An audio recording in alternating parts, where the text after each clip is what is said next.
कुरैश परेशान थे। सारे हरबे आजमा लिए। मसला जूं का तूं था। फैसला हुआ मोहम्मद को दलील से रोका जाए। काम मुश्किल था। एक सियाने से पूछा गया। उतबा बिन रबिया अरबों में समझदार मशहूर था। उतबा ने हामी भर ली। आप सल्लल्लाहु अलैहि वसल्लम घर पर ही थे। उसने पहला हमला आपकी ज़ात पर किया। तुम बेहतर हो या अब्दुल्ला? आप चुप रहे। तुम बेहतर हो या अब्दुल मुतलिब? आप फिर भी ना बोले। उतबा तो जैसे शुरू ही हो गया। तुमने दीन को बिगाड़ दिया, कौम को तकसीम कर दिया, हम रुसवा हो गए। वो बोलता गया, सरकार सुनते रहे। उतबा की हिम्मत जवाब देने लगी। उसने आखिरी पत्ता फेंका। माल चाहिए, मिलेगा। कहो तो अपना सरदार बना लें। औरतों की तलब है, निकाह करा देंगे।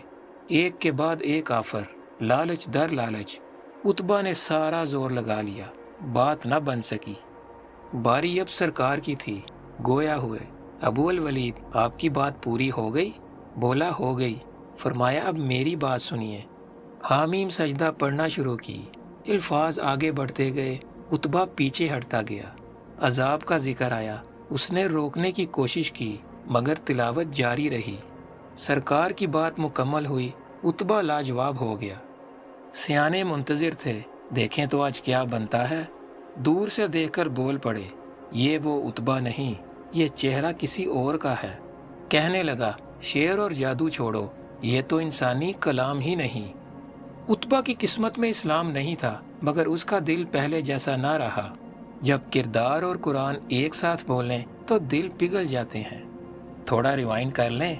आपने उतबा को बोलने का पूरा मौका दिया, उसकी बात नहीं काटी, हर हमला बर्दाश्त किया, बेतुकी ऑफर्स भी गवारा कर ली। अगर बीच में बोल पड़ते, बात काटते या गुस्सा करते तो क्या कुरान की आयत का उतना ही असर होता?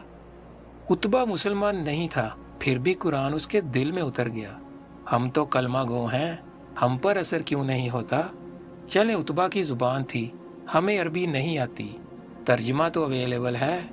रोज़ की एक आयत, थोड़ा बहुत समझने की कोशिश तो करें, शायद ज़िंदगी आसान हो जाए।